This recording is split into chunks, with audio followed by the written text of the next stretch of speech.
Hello engineers, welcome to our first video. Today I'm going to be talking about the 2020 to 2021 Vex Change Up challenge.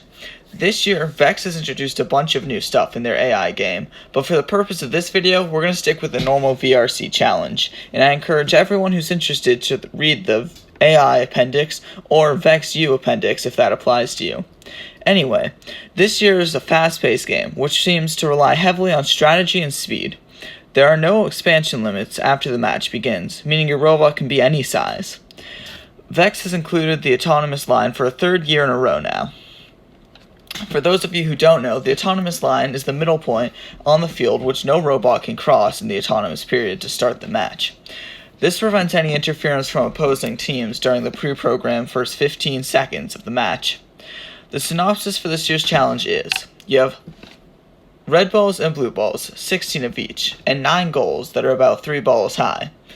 To score, you put a ball in the top and de-score by pushing it, punching it, or pulling it from the bottom.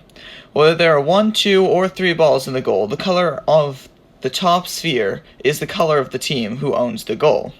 The goals are arranged in a 3x3 pattern from a Hawkeye view. From there, you can play a tic-tac-toe, essentially, trying to own 3 goals in a row in any direction. The scoring will work out as such: 1 point for each ball that is scored, 6 points for winning autonomous, or scoring more points in the first 15 seconds of the match, and 6 points for each row you own. There's a very specifically outlined possibility for confusion in the rules. If 2 balls are scored as shown at the bottom, then the top ball has clearly crossed the upper threshold and is therefore not scored, and the ball that's in the middle is actually the top ball. A brand new part of this game that Vex has never done before is including a chance to gain a win point. Win points aren't part of the actual match, but part of the tournament as a whole. They're the primary factor in deciding a tournament team's position. The team in first is the team with the most win points. Usually, it is 2 win points for a win, 1 win point for a tie, and 0 for a loss, and those all collectively make up your position, and any ties between the number of win points move on to strength of schedule points. Now, if you can own all 3 goals in your home row, as seen here, you can gain a win point no matter the outcome of the match, moving you up to 3, 2, or 1 possible win points at the end of the game. For some major strategies that can apply this year, first of all, hold on to your opponent's balls. It's very clearly outlined here that you can only have 3 of your opposing color ball in your possession at any one time. This can create a great disadvantage for your opposition if they cannot access those scoring opportunities between you and your teammate holding 6 of the 16 balls from them. The trick here is to make sure that these balls do not inhibit any part of your mechanics. So if you only have 1 tray for holding on to balls, or if you have a claw that can only hold 1 at a time, it's not sensible to hold your opposition while not being able to score in any way yourself. But if you create part of your strategy to be that, you can definitely disadvantage your opponent greatly.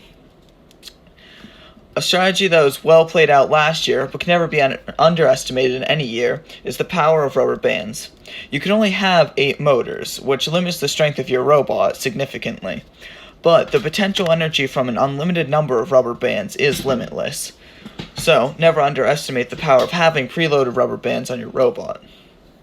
As seen here with our robot from last year, as it unfolds with minimal power from the robot, and mostly energy that was put on the robot from us setting it up in the beginning.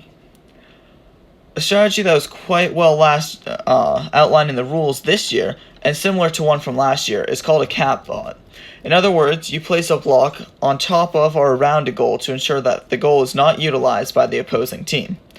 My issue with this is that there are 9 very spread out goals in this game, and to block a significant amount of the scoring options would be very difficult, and you'll also be preventing yourself from scoring for the most part. My strategy is to own a diagonal row and block those out. By simply owning a row that starts in one corner, goes to the middle, and then ends in another corner, you would then be able to block all other possible rows from your opponent. Even then, speed may be able to beat your defense, but the opportunity exists to create a very reliable defensive bot.